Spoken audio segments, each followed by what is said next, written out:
roast dinner for my family, and I thought it'd be nice to have some roast beef.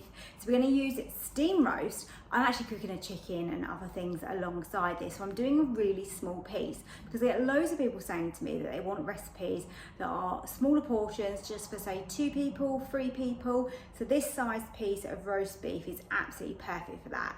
But if you do have a bigger family and you say you're cooking for 6 or you're cooking for 8, you can do exactly the same process as I'm showing you here. The probe's going to do all the work for you, and then the Ninja is going to cook it to temperature rather than time. And that's why it doesn't matter how big your piece of beef is. Now, the one thing I do find with the Ninja Foodi is that it does cook it more. So what I mean by that is that I'm going to be selecting a medium rare today, but it's going to be much more medium when it's cooked. So always factor that in and make sure you're choosing the right setting for then how you're going to enjoy your beef. When you see the beef at the end, you'll see that I have actually rested this for a very long time. So mine isn't probably as pink as it would be if you just rested it, say, for like half an hour in some foil.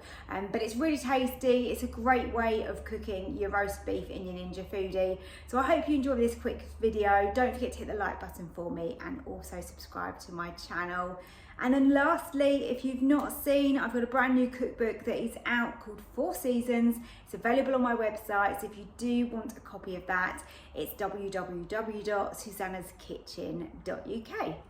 Right, let's go and start cooking. Let's go and prep this beef. Today I'm making roast beef, and this is a top side of beef that I'm going to be using here. Now I'm on sear and saute. I'm just heating up my pot now. Going to be steam roasting this. Let me show you my piece of beef.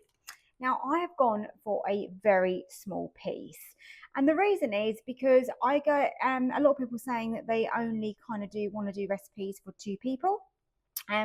But of course, if you want to use a bigger piece of meat, then the method is going to be exactly the same, because we're going to be using the probe for the timing. So I've added a little bit of olive oil on the outside, and as you can see, I've added some seasoning, just purely some salt and some pepper.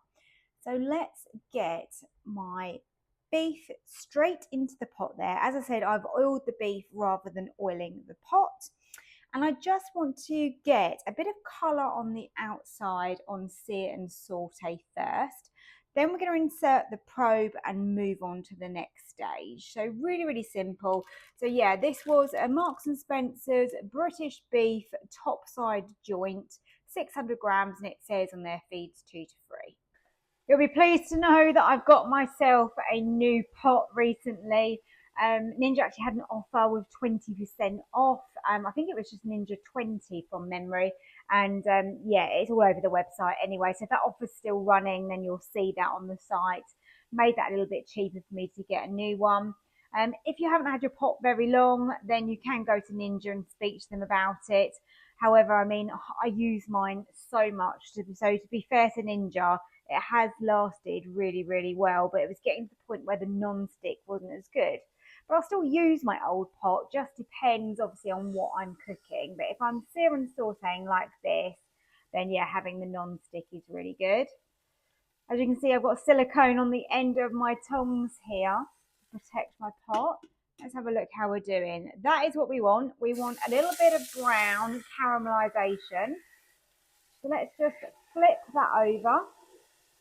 So literally, I think like a couple of minutes on each side. And then you can cook your beef however you want, and I'll show you the different options that the Ninja gives you. I'm going to go medium rare, and obviously mine is a small piece, so it's not going to take very long. Now, medium rare I find in the Ninja is more like medium, and that's how I like my beef, so that's how I'm going to cook it. If you like yours more medium, I suggest you go rare. There you go, so that's all I'm trying to achieve, is that little bit of brown kind of caramelisation on my beef. Got 2 more sides to go after this one. You can see that end as well is nicely done. Okay, final side, going to lay it down, get some colour on that edge now.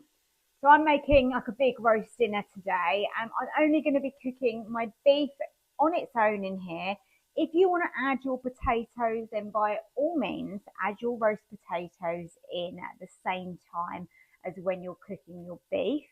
Obviously, if you're going to have a smaller joint of beef, it's going to cook a lot quicker. So you want to be able to make sure that your potatoes are quite small so that they cook in the same amount of time. If you're cooking a really super large piece of beef, then again, you want bigger potatoes. So hopefully that's pretty obvious and makes sense, but it's just worth me mentioning that.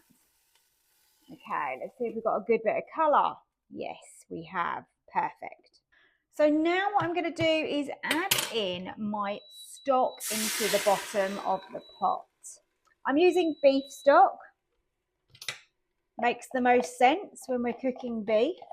I'm just scraping some of that stock. It's got a little bit stuck in my jug. Make sure we get all that flavour out.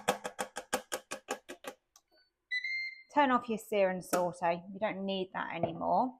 Now I'm going to be cooking the beef using the air fryer basket. And we're going to be using the probe. So let's take out the little stopper in the lid and let's remove that. And then get our probe out of the side of the machine and just unravel that. And then that can go straight into the lid. Brilliant. Now, with my beef, I think with this kind of shape and size, I personally think it is best to go in from the side all the way through the meat like that. So basically, that should be sitting around central on that piece of beef. And then that can literally just sit in to the air fry basket just like that. So that is how I like to do mine. Let's close the lid and then let me show you the options and how you go about cooking it. So just make sure you tuck in the cable as you close the lid. Not sure if I mentioned, but it was 300 millilitres of the beef stock that I used. So we want to slide over to the combi seam settings, and we have got a setting which is steam roast. And then at the side here, it shows preset or manual. So manual would mean that you are setting your target temperature. So whatever temperature you want that meat to come to internally, or it doesn't have to be meat, you can do this with jacket potatoes and other things, then you set your own target. I like to use preset, and then you've got the different meat here. So I am going obviously with beef. So you can choose the level of cook that you want for your beef. I'm going to go to level 3, number 3, which is medium rare, and press start. Now, because this is such a small piece of beef and we seared and sauteed the outside, this is cooked in a crazy 16 minutes. So I'm now going to remove that and then let it rest in foil. Now you've got that stock in the bottom and any meat juices, and of course you can use that to make your gravy. Break down, we're alive, or we run in circles.